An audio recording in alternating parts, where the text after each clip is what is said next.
morning, all of you. This is a third lecture on R&D subject. In this session, I am going to explain about problems, simple problems on refrigeration plant capacity.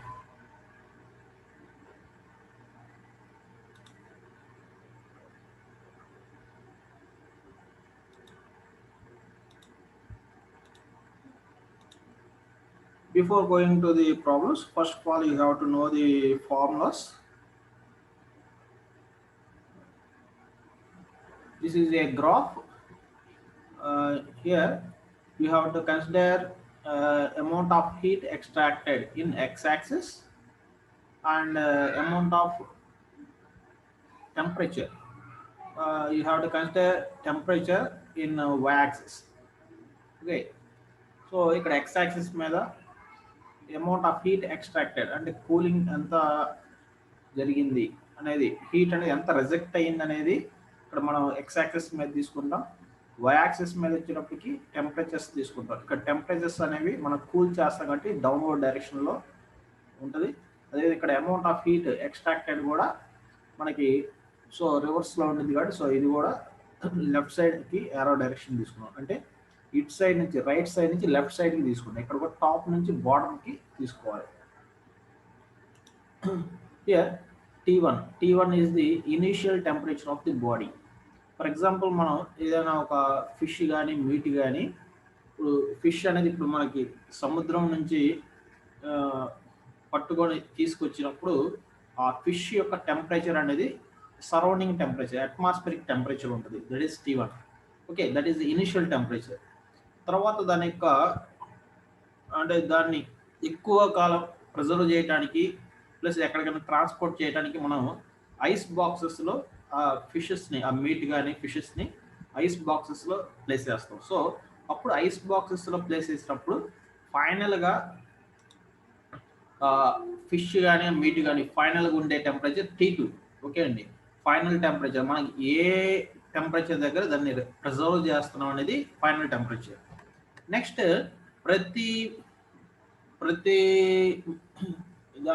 బాడీకి కూడా freezing point అనేది ఉంటుంది. So ఆ TF అనేది freezing point. Water for example water తీసుకుంటే phase change అయ్యేది. ఇప్పుడు water నుంచి ఐస్కి కన్వర్ట్ అవ్వడానికి, లేదు ఐస్ నుంచి వాటర్గా కన్వర్ట్ అవ్వడానికి ఇక్కడ ఫ్రీజింగ్ పాయింట్ వచ్చి 0 డిగ్రీ సెల్సియస్ వాటర్కి. అదే ఫిష్కి -2 degrees ఆర్ -3 degrees. మీట్కి ఇట్లా ఒక్కొక్క మెటీరియల్కి ఒక్కొక్క ఫ్రీజింగ్ పాయింట్ అనేది, ఫ్రీజింగ్ టెంపరేచర్ అనేది ఉంది. సో ఫ్రీజింగ్ టెంపరేచర్ దగ్గర అమౌంట్ ఆఫ్ హీట్ ఎక్స్ట్రాక్టెడ్ అనేది మాత్రం జరిగింది, కానీ టెంపరేచర్ మాత్రం కాన్స్టెంట్గా ఉంటుంది.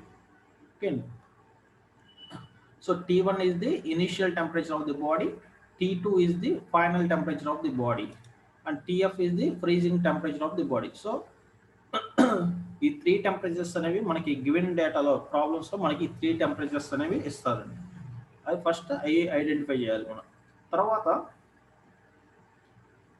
మనకి స్పెసిఫిక్ హీట్స్ అనేవి, అంటే ఇక్కడ హీట్ అనేది amount of heat extracted and depends upon specific heat.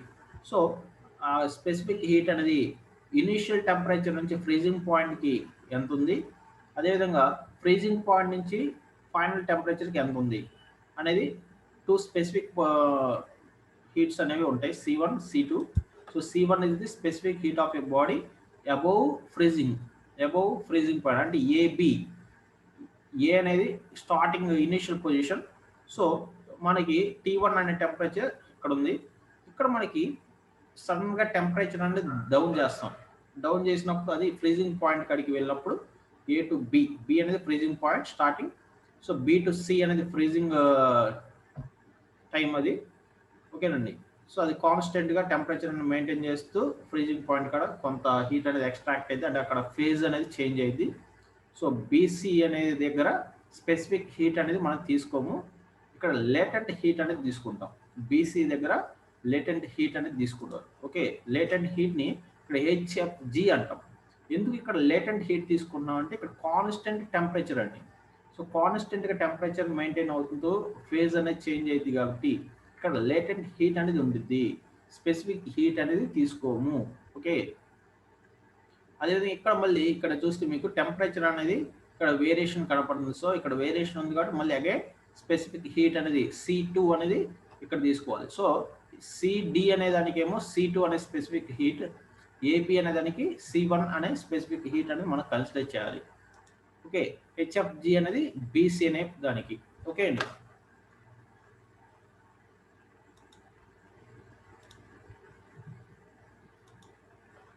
Okay, మీకు అర్థం. A to B దగ్గర మనం C1 అనే స్పెసిఫిక్ హీట్ అనేది A to B అనే దానికి స్పెసిఫిక్ హీట్ AB దానికి C1 తీసుకుంటాం.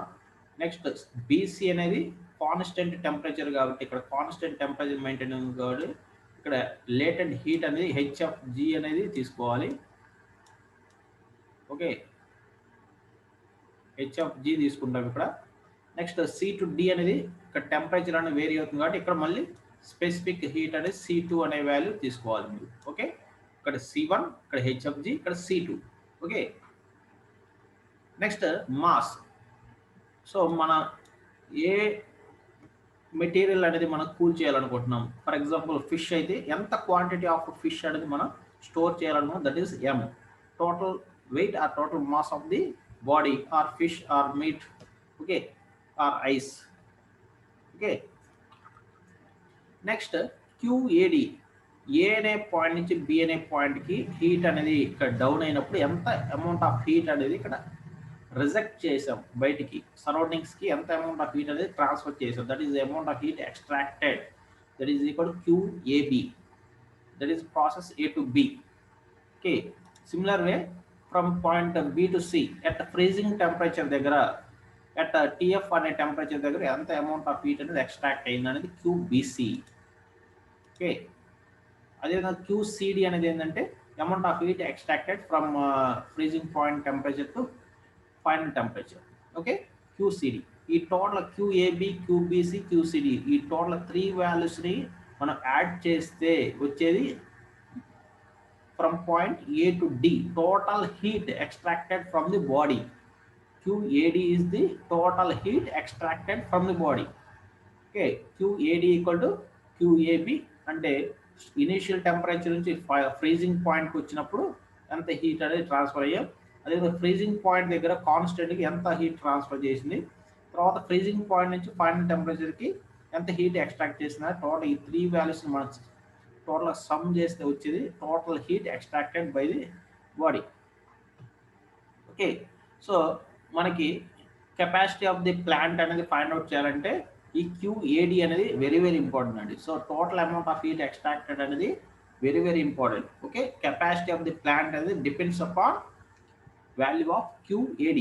ఓకే, సో ఇక్కడ ఫార్ములాస్ అబ్జర్వ్ చేస్తే QABలో ఇక్కడ మనకి టెంపరేచర్స్ అనేది వేరియేషన్ జరుగుతుంది, అంటే టెంపరేచర్స్ అనేవి చేంజ్ అవుతున్నాయి. సో చేంజ్ ఇన్ టెంపరేచర్, ఎంత టెంపరేచర్ అనేది ఇక్కడ చేంజ్ అయింది, that is delta T equal to initial temperature minus freezing temperature. This is change in temperature into specific heat into mass. ఇక్కడ ఎంత క్వాంటిటీ ఆఫ్ మెటీరియల్ అనేది preserve చేస్తున్నాం అనేది that is total mass M. Okay, M అనేది ఇక్కడ entire process మొత్తంలో mass M అనేది constant. Okay అండి, సేమ్ ఒకటే బాడీని మనం ఎంటైర్ ఇక్కడ కూల్ చేస్తాం కాబట్టి మాస్ అనేది మారదు. ఓకే, స్పెసిఫిక్ హీట్ అనేది టెంపరేచర్స్ మాత్రమే చేంజ్ అవుతాయి. సో QABకి formula mass into specific heat into temperature difference. Okay, next అదే QBC తీసుకుంటే ఇక్కడ మనకి హీట్ అనేది టెంపరేచర్ డిఫరెన్స్ అనేది ఉండదు, 0. టెంపరేచర్ డిఫరెన్స్ 0 కాబట్టి అంటే సో ఇక్కడ లేటెంట్ హీట్ HFG వస్తుంది, mass into latent heat. Okay, QBC దగ్గర మనకి formula mass into latent heat. Next QCD అనేది ఇక్కడ వచ్చేటప్పుడు mass into temperature difference, TF నుంచి T2కి డౌన్ అయిపోయింది. So temperature difference TF minus T2 and temperature difference and mass and specific heat at CTD process. Okay, so ఈ 3 వాల్యూస్ని మనం total sum చేస్తే వచ్చేది QAD. ఓకే, ఆ ఫార్ములాస్ని బేస్ చేసుకొని ఇక ప్రాబ్లమ్స్ అనేవి స్టార్ట్ చేద్దాం. So first problem already yesterday క్లాస్లో ఈ ప్రాబ్లం అనేది ఎక్స్ప్లెయిన్ చేశాను, మళ్ళీ ఒకసారి ఈ ప్రాబ్లం ఎక్స్ప్లెయిన్ చేసిన తర్వాత దీని మీద కంటిన్యూషన్గా 3 more ప్రాబ్లమ్స్ ఉన్నాయి. అవి ఎలా సాల్వ్ చేయాలనేది ఈ ప్రాబ్లం వస్తేనే అది వచ్చింది కాబట్టి ఒకసారి నేను మళ్ళీ ఎక్స్ప్లెయిన్ చేస్తున్నాను. సో మనకి క్వశ్చన్ చూడండి. A cold storage is supplied with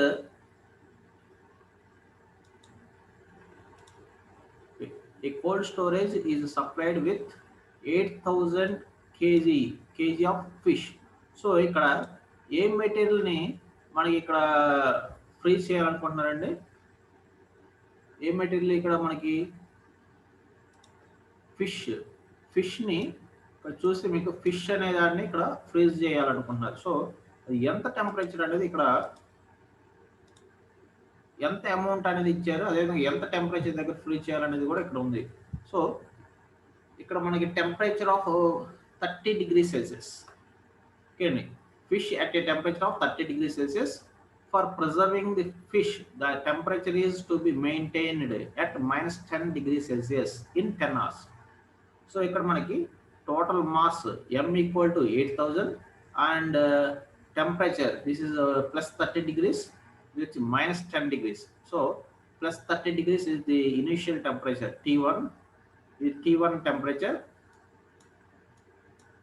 initial temperature, and -10 degrees is the T2 temperature. మరి freezing temperature వచ్చి అంటే TF వచ్చి freezing point temperature వచ్చి -3 degrees Celsius. Okay, so 3 temperatures అనేవి మనకు వచ్చేసినాయండి. అదేవిధంగా ఇక్కడ స్పెసిఫిక్ హీట్స్ అనేవి కంపల్సరీ కావాలి. C1, C2 and HFG latent heat అనేది ఈ 3 వాల్యూస్ అనేవి మనకి కావాలి. So C1 value above freezing point దగ్గర ఉన్నది C1 value, that is 3 kilojoules per kg Kelvin, and below freezing point దగ్గర ఉన్నది C2 value, and latent heat వచ్చి HFG. టోటల్గా మనకి ఇచ్చిన వాల్యూస్ ఇవి. సో ఈ వాల్యూస్ని బేస్ చేసుకొని కెపాసిటీ ఆఫ్ ది ప్లాంట్ అనేది ఇక్కడ ఫైండ్ అవుట్ చేయాలి. అంటే ఎన్ని టన్స్ కెపాసిటీ ఉంది ఆ ప్లాంట్కి, కూల్ చేసే కెపాసిటీ. ఓకే, ఆ ప్లాంట్కి ఎన్ని టన్స్ ఆఫ్ ఆ మెటీరియల్ని కూల్ చేయగలదు, ఎన్ని టన్స్ వరకు కూల్ చేయగలదు అని ఇక్కడ మనం ఫైండ్ అవుట్ చేయాలి. ఓకే, సో గివెన్ డేట్ లాగా వెళ్తే వచ్చిన క్వశ్చన్ని బేస్ చేసుకొని ఫస్ట్ గ్రాఫ్ అనేది డ్రా చేసుకోండి. ఎక్స్ యాక్సిస్ మీదనేమో Q values amount of heat extracted, Y axis మీద temperatures. So T1 value +30 degrees, TF value -3 degrees.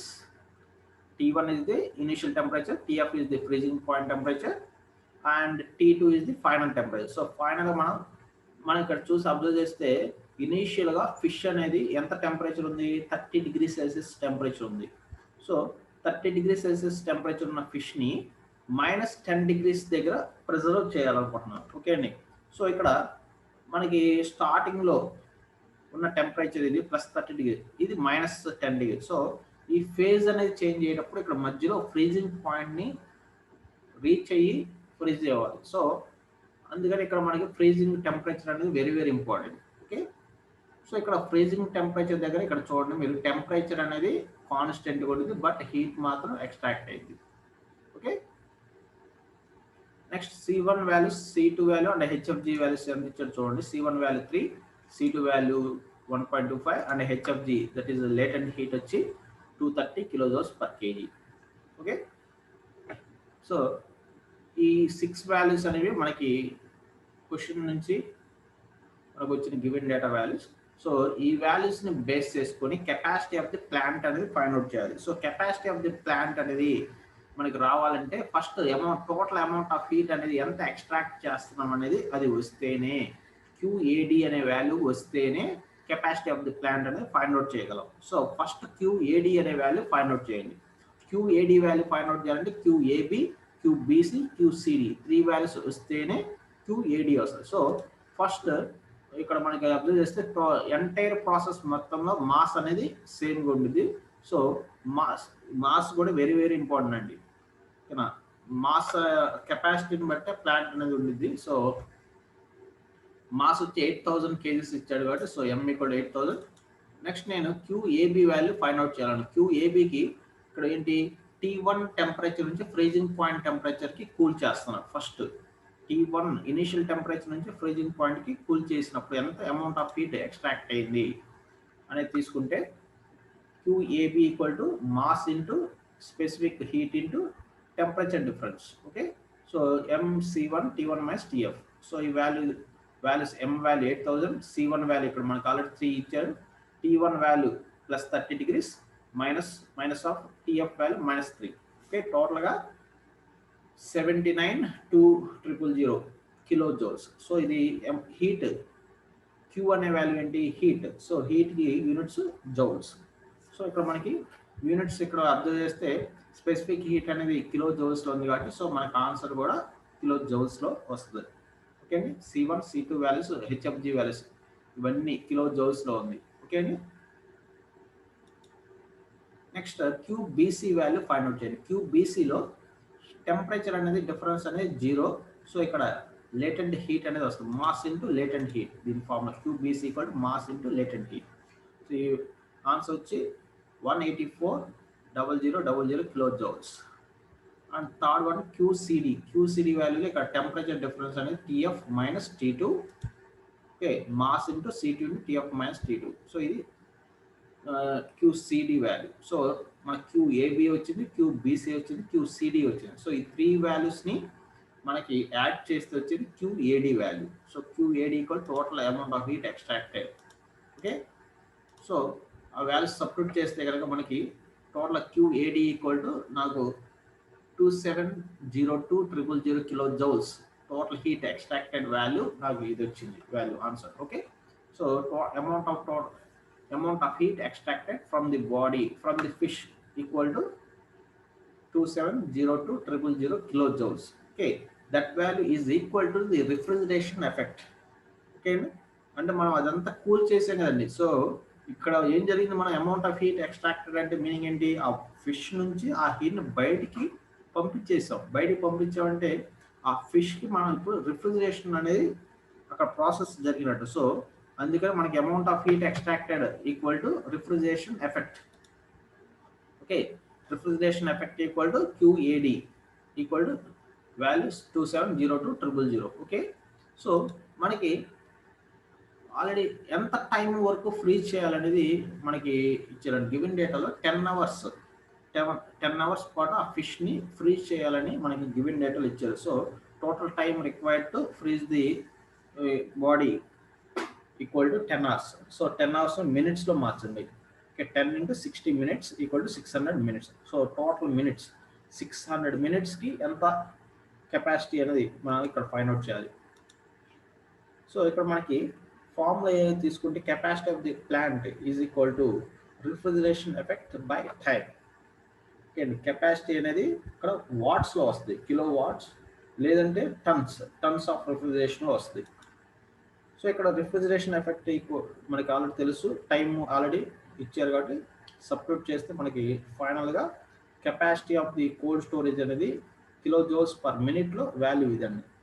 కానీ మనకి ఆల్రెడీ ఆన్ ద ప్రీవియస్ క్లాసెస్లో మనం ఆల్రెడీ చూసాం 1 ton. మనకి రిఫ్రిజిరేషన్ యొక్క కెపాసిటీని టన్ ఆఫ్ రిఫ్రిజిరేషన్లో ఇండికేట్ చేస్తాం. So 1 ton of refrigeration equal 210 kilo joules per మినిట్కి ఈక్వల్.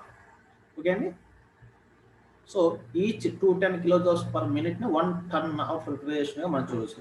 అట్లా ఇప్పుడు ఈ కోల్డ్ స్టోరేజ్ యొక్క కెపాసిటీని టన్ ఆఫ్ రిఫ్రిజిరేషన్లో చెప్పాలి. సో దానికోసం ఈ టోటల్ వాల్యూని డివైడెడ్ బై 210 చేస్తే మనకి ఎంత కెపాసిటీ అనేది ఇన్ టన్స్లో వస్తుంది మనకి. So capacity of the plant equal to 21.44 tons. So this is the final answer. Okay అండి, మనకి ఆ ఫిష్ని ఫ్రీజ్ చేయడానికి యూజ్ చేస్తున్న ఆ ప్లాంట్ యొక్క కెపాసిటీ 21.44 tons ఆఫ్ రిఫ్రిజిరేషన్ అనేది కెపాసిటీ ఉంటేనే మన ఆ రిక్వైర్మెంట్స్ అనేది ఆ ఫిష్ని +30 degrees Celsius నుంచి -3 degrees Celsius వరకు మనం కూల్ చేయగలం. ఓకే అండి, సో ఇంత కెపాసిటీ ఉండాలి మినిమం ఆ ప్లాంట్కి. Okay, this is the first problem. And in same way this is problem 2. Second problem, question is a cold storage is supplied with 4,000 kg of fish at a temperature of plus 22 degrees Celsius. For preserving the fish, the temperature is to be maintained at minus 10 degrees Celsius. Freezing point of fish is minus 2 degrees Celsius. Okay, ఇందాకట్లాగే మనకి same capacity of the fish ఇచ్చాడు 4000 KGs ఇచ్చాడు. M value 4000 and ఇక్కడ initial temperature T1 equal to plus 22 degrees Celsius. T2 final temperature వచ్చి minus 10 degrees Celsius. Freezing point temperature వచ్చి TF value minus 2 degrees Celsius. Okay, so ఇక్కడ specific heat above the freezing point అంటే C1, below the freezing point అంటేనేమో C2 and latent heat వచ్చి 210 kilojoules per kg. ఇందాకట్లాగే same మనకి values అన్ని 6 values ఇచ్చారండి. మనకి ఏం కనుక్కోవాలి, మనకి ఇందాక ప్రాబ్లంలో టైం అనేది ఇచ్చారండి, ఎంత టైము మనకి ఫ్రీజ్ చేయాలనేది. ఇక్కడ కాకపోతే మనకి ప్లాంట్ యొక్క కెపాసిటీ ఇచ్చారు. If the capacity of the plant is 10 tons. So capacity of the plant ఇచ్చారు, కానీ ఎంత టైం అనేది మనం కూల్ చేయాలి, ఎంత టైం వరకు ఫ్రీజ్ చేయాలి ఆ టెంపరేచర్కి రీచ్ అవ్వాలంటే, అంటే ప్లస్ 22 degrees Celsius టెంపరేచర్ ఉన్న ఫిష్ని నాకు మైనస్ 10 degrees Celsiusకి వచ్చే విధంగా నేను కూల్ చేయాలంటే ఎంత టైం పట్టిద్ది. 10 tons కెపాసిటీ ఉన్న ఆ ప్లాంట్లో 10 tons కెపాసిటీ ఉన్న ప్లాంట్లో ప్లస్ 22 degrees Celsius నుంచి మైనస్ 10 degrees Celsiusకి కూల్ చేయడానికి ఎంత టైం పట్టిద్ది అనేది ఇక్కడ నేను ఫైండ్ అవుట్ చేయాలండి. అంటే ఇక్కడ టైం అనేది ఫైండ్ అవుట్ చేయమని మనకి క్వశ్చన్లో ఇచ్చారు. ఓకే అండి, ఇందాక ప్రాబ్లంలో టైం ఇచ్చి కెపాసిటీ కనుక్కోమన్నారు, ఇక్కడ కెపాసిటీ ఆఫ్ ది ప్లాంట్ ఇచ్చి టైం కనుక్కోమన్నారు. సో అంటే ప్రొసీజర్ మొత్తం సేమ్. ఓకే అండి, గివెన్ డేటాను బేస్ చేసుకుని ఫస్ట్ గ్రాఫ్ తీసుకోండి. సో ఇక్కడ graph initial temperature T1 equal to plus 22 degrees, TF వచ్చి minus 2 degrees and T2 final temperature వచ్చి మైనస్ 10 degrees. రిమైనింగ్ ఫార్ములాస్ అనేది same. So first T1, TF, T2, C1, C2. C1 is the above freezing point, specific heat above freezing, and C2 is the below freezing. Okay, specific heat of a fish below the freezing, C2. And latent heat BC దగ్గర ఉండే latent heat వచ్చి HFG 220 kilojoules per kg. Okay, next ఇక్కడ mass fish యొక్క total mass వచ్చి 4000 kgs ఎం value. So ఇక్కడ same QAB, QBC, QCD value కనుక్కోవాలి. So QAB, so QABకి already మనం ఇంత ఫార్ములాస్ చూసాము, సేమ్ అదే procedure.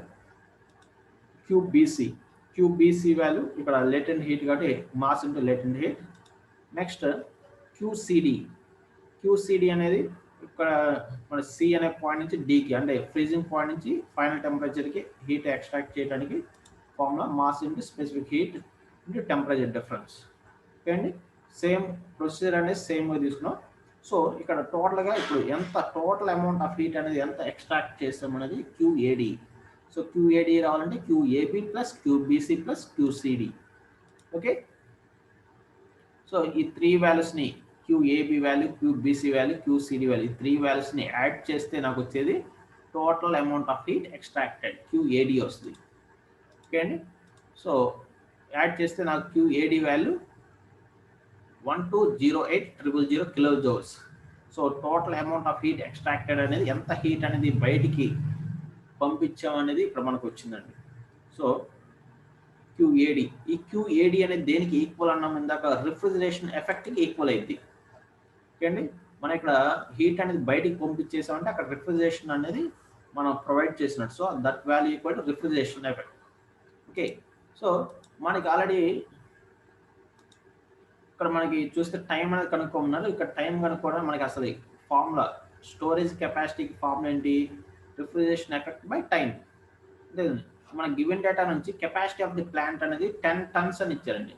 So capacity of the cold storage వచ్చి 10 tons ఇచ్చారు. ఆల్రెడీ మనకి 1 ton of refrigeration 1 TR value 210 kilojoules per kgకి ఈక్వల్ అని మనకు తెలుసు. Okay, so refrigeration effect value ఇది, టైం నాకు తెలీదు, ఆ value total value equal 10 tons TR, ton of రిఫ్రిజరేషన్కి equal అని మనకి 10 tons అనేది కెపాసిటీ ఆల్రెడీ గివెన్ డేటాలో ఇచ్చారు. సో ఇప్పుడు నాకు T వాల్యూని ఇటు తీసుకొచ్చి 10 వాల్యూ ఇటు తీసుకొచ్చి, కానీ ఇక్కడ యూనిట్స్ అనేవి ఇక్కడ మీరు అబ్జర్వ్ చేస్తే 10 ఇక్కడ TR టన్ ఆఫ్ రిఫ్రిజరేషన్, ఇదేమో కిలో జౌల్స్లో ఉంది. సో నేను ఈ టన్ ఆఫ్ రిఫ్రిజరేషన్ కూడా కిలో జౌల్స్లోకి కన్వర్ట్ చేయాలనుకున్నాను. సో అప్పుడు 1 టన్ ఆఫ్ రిఫ్రిజరేషన్ దేనికి ఈక్వల్ అయింది? 210 కిలో జౌల్స్ పర్ మినిట్కి ఈక్వల్ అయింది. సో టీఆర్ ప్లేస్లో 210 కిలో జౌల్స్ పర్ మినిట్ అని సబ్స్టిట్యూట్ చేయండి. అప్పుడు టోటల్గా నాకు టీ వాల్యూ, టీ అనే వాల్యూ నాకు ఫైనల్గా ఎంత టైం అక్కడ ఆ ఇనిషియల్ టెంపరేచర్ నుంచి ఫైనల్ టెంపరేచర్కి రావడానికి నేను ఎంత టైం ఆ కోల్డ్ స్టోరేజ్లో ఆ ఫిష్ని ఉంచాలంటే నాకు వచ్చిన టైం వచ్చి 575.23 మినిట్స్. ఇదండి, అంటే నియర్లీ 10 అవర్స్. ఓకే అండి, 9.5 అవర్స్, నియర్లీ 9.5 అవర్స్ వరకు ఆ ఫిష్ని ఉంచితే కానీ మనకి ఇనిషియల్ టెంపరేచర్ నుంచి ఫైనల్ టెంపరేచర్కి రీచ్ అవ్వదు. ఓకే అండి, సో 10 టన్స్ కెపాసిటీ ఉన్న ప్లాంట్లో ఫిష్ని 4000 కేజీస్ వెయిట్ ఉన్న ఫిష్ని ప్లేస్ చేసినప్పుడు నాకు ఆ కూలింగ్ ఎఫెక్ట్ -2 డిగ్రీస్కి రీచ్ అవ్వాలంటే నాకు ఎంత టైం కావాలి? నియర్లీ 9.5 అవర్స్ టైం అనేది వెయిట్ చేయాలి మనం ఆ రిఫ్రిజరేషన్ కూలింగ్ అనేది రావాలంటే. చూడండి, ఓకే, ఇది second model. Next coming to the another model. Here 8,000 liters of water at +25 degrees Celsius is to be converted into ice at -4 degrees Celsius in 1 day. So ఇక్కడ మనకి దేన్ని కూల్ చేయాలనుకుంటున్నారండి? ఇక్కడ వాటర్ని ఐస్గా convert చేయమని ఇస్తున్నాడు. సో వాటర్ అనేది ఇనీషియల్గా ఉన్న టెంపరేచర్ +25 డిగ్రీ సెల్సియస్, దాన్ని ఫైనల్గా ఎంత టెంపరేచర్కి కన్వర్ట్ చేయమన్నా -4 డిగ్రీ సెల్సియస్ ఇన్ 1 డే, ఒక రోజు పాటు. అంటే టైం ఇచ్చారండి, టైం వచ్చి 1 day, that is 24 hours. Find the refrigerating capacity of the plant. అంటే ఇంత కూలింగ్ ఎఫెక్ట్ అనేది ప్రొడ్యూస్ చేయాలంటే మనకి ఆ ప్లాంట్కి ఎంత కెపాసిటీ అనేది ఉండాలి అనేది దాని మీనింగ్ అండి. ఎంత కెపాసిటీ ఉన్న ప్లాంట్ అనేది మనం చూస్ చేసుకుంటే ఆ టెంపరేచర్స్ అనేది రీచ్ అయ్యింది. నెక్స్ట్ ఇక్కడ మీకు ఒకసారి అబ్జర్వ్ చేస్తే స్పెసిఫిక్ హీట్, ఐస్ యొక్క స్పెసిఫిక్ హీట్ అనేది ఇచ్చారండి, అబోవ్ అండ్ బిలో.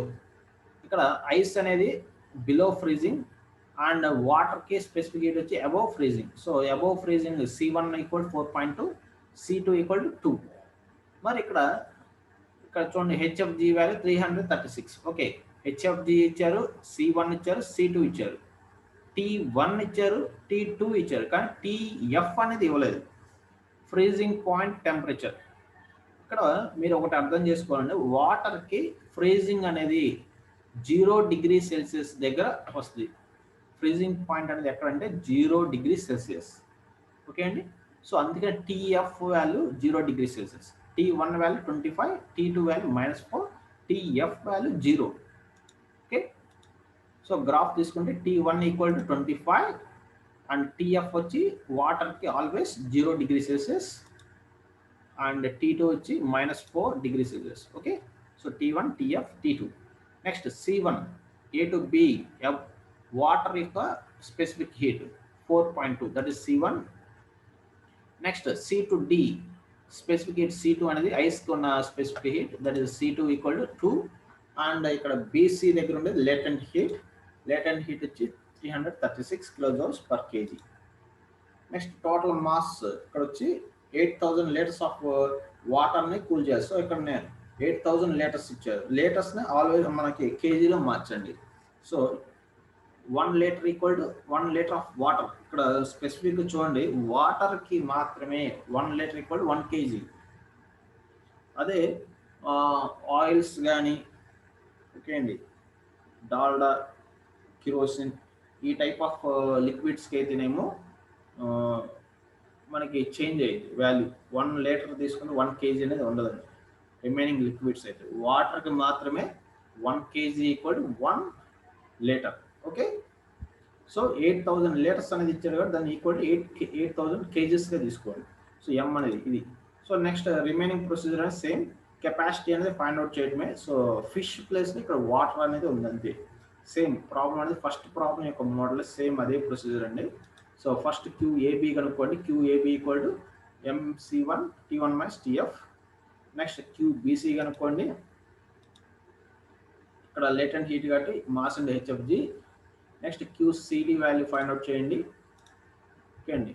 సో ఈ వచ్చిన 3 వాల్యూస్ని యాడ్ చేస్తే నాకు వచ్చే total heat extracted, that is refrigeration effect.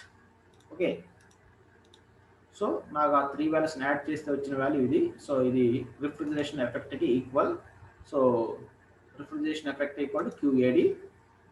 Next మనకి ఆల్రెడీ ఇందా ఫార్ములా చూసాం, capacity of the plant equal to refrigeration effect divided by time. So ఇక్కడ టోటల్ టైం అనేది ఎంత టైం అనేది ఇచ్చారు, 1 డే అని మెన్షన్ చేశారు మనకి ప్రాబ్లమ్. సో 1 డే అంటే 24 hours మనం దాన్ని కూల్ చేయాలి వాటర్ని. సో 24 hours టైం ఇచ్చారు, దాన్ని మినిట్స్లో మార్చండి.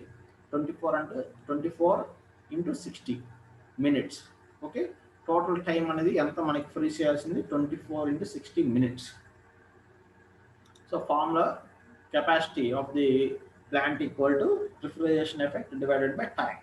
సో టైం తెలుసు, రిఫ్రిజరేషన్ ఎఫెక్ట్ ఆల్రెడీ మనం ఫైండ్ అవుట్ చేసాం. సబ్స్టిట్యూట్ చేస్తే ప్లాంట్ యొక్క కెపాసిటీ అనేది వచ్చేస్తుంది. సో ఇది కిలో జౌల్స్ పర్ మినిట్లో ఆన్సర్ అండి. అదే మనకి టన్ ఆఫ్ రిఫ్రిజరేషన్స్లో కావాలంటే కనుక యూనిట్స్ అనేవి, అప్పుడు ఈ వచ్చిన వాల్యూని 1 ton ఆఫ్ రిఫ్రిజరేషన్తో డివైడ్ చేయండి. 1 ton వచ్చి 2 ton kilo joules per minute. So ఆ వాల్యూతో మనకి డివైడ్ చేస్తే మనకి టన్స్ ఆఫ్ రిఫ్రిజరేషన్ అంటే ఆ ప్లాంట్ యొక్క కెపాసిటీ ఇన్ టన్స్లో మనకి ఆన్సర్ వస్తుంది. సో ఇదండి. ఓకే, అంటే ఆ వాటర్ని మనకి కూల్ చేయాలంటే ఆ ప్లాంట్కి ఎంత కెపాసిటీ ఉండాలి, 11.87 tons కెపాసిటీ ఉండాలి. ఓకే అండి, అంత కెపాసిటీ ఉన్న ప్లాంట్ అయితేనే మనకు ఆ రిక్వైర్డ్ T1 టెంపరేచర్ నుంచి T2 టెంపరేచర్కి మనకు కూల్ చేయగలం. ఓకే అండి, అంత మాస్ మనకి ఇచ్చిన 8000 లీటర్స్ని కూల్ చేయాలంటే ఆ కెపాసిటీ ఉన్న ప్లాంట్. ఓకే, అదే లిక్విడ్ యొక్క అంటే లిక్విడ్ యొక్క క్వాంటిటీ అనేది తగ్గితే ఇక్కడ కెపాసిటీ ఆఫ్ ప్లాంట్ కూడా తగ్గింది. Okay, next final problem. The capacity of refrigerating system is 2.5 tons. Okay, ఈ ప్రాబ్లం మనకి కెపాసిటీ అనేది మెన్షన్ చేస్తాం. కెపాసిటీ ఆఫ్ ది ప్లాంట్ ఇచ్చారు. So capacity of the plant equal 2.5 tons. Okay, how much quantity of ice at -3 degrees Celsius can be made from water at +25 degrees Celsius in 12 hours. ఇక్కడ time వచ్చి time t equal to 12 hours and initial temperature వచ్చి 28 degrees Celsius, final temperature వచ్చి -3 degrees Celsius, freezing point temperature వచ్చి 0 degrees. Next specific heat C1 C2 values ఇచ్చారు, latent heat HFG values ఇచ్చారు. ఇక్కడ ఏం find out చేయమన్నారండి, ఎంత quantity of ice అంటే mass అనేది ఇక్కడ ఇవ్వలేదు, మాస్ అనేది ఫైండ్ అవుట్ చేయమన్నారు. ఓకే అండి, how much quantity of ice at -3 degrees Celsius can be made from water at 28 degrees Celsius. Okay అండి, 12 hours అనేది మనం కూల్ చేస్తే +28 degrees Celsius నుంచి -3 degrees Celsiusకి కూల్ చేయాలనుకుంటే ఎంత క్వాంటిటీ ఆఫ్ వాటర్ వరకు మనకు కూల్ అయింది 12 hours. ఏది ఇక్కడ కెపాసిటీ, ఈ ప్లాంట్ కెపాసిటీ 2.5 tons కెపాసిటీ ఉన్న ప్లాంట్లో. ఓకే అండి, సో గివెన్ డేటా అని బేస్గా first initial temperature T1 equal to +28 degrees Celsius ఇచ్చారు. టీఎఫ్ వాల్యూ వాటర్కి always freezing temperature 0 degrees Celsius. Next T2 final temperature ఎంత టెంపరేచర్ అని మెయింటైన్ చేయమన్నా -3 degrees Celsius. So that is T2. Next C1 C2 values specific heats ఇచ్చారండి, C1 C2. Next latent heat at BC దగ్గర ఉన్న latent heat వచ్చి HFG value 336. So ఇక్కడ మనకి capacity of the plant ఇచ్చారు. So capacity of the plant వచ్చి that is refrigeration effect value వచ్చి 2.5 tons అని ఇచ్చారండి టిఆర్. సో ఇక్కడ మనకి ఫైండ్ అవుట్ చేయమని mass of the water,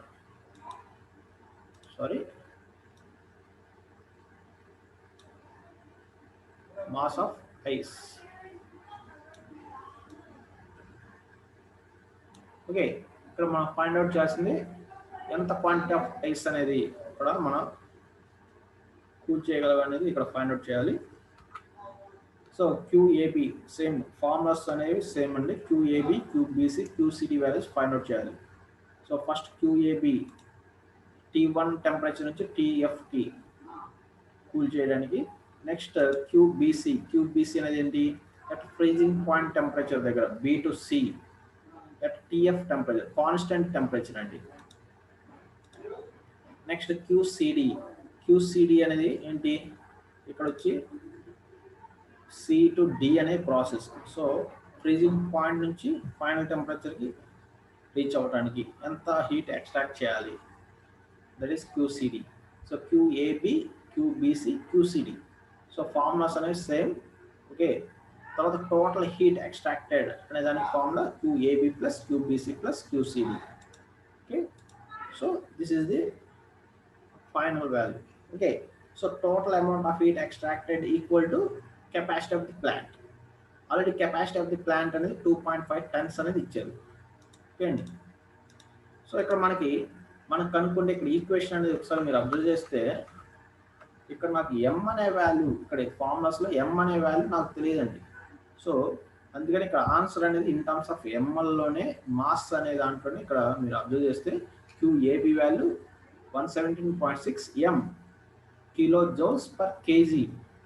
okay అండి, ఇప్పుడు m అనేది ఫైండ్ అవుట్ చేయాలి, అది ఆ వాల్యూ. సో ఇక్కడ నాకు తెలియదు కాబట్టి m అనే వాల్యూ అంతే వచ్చింది.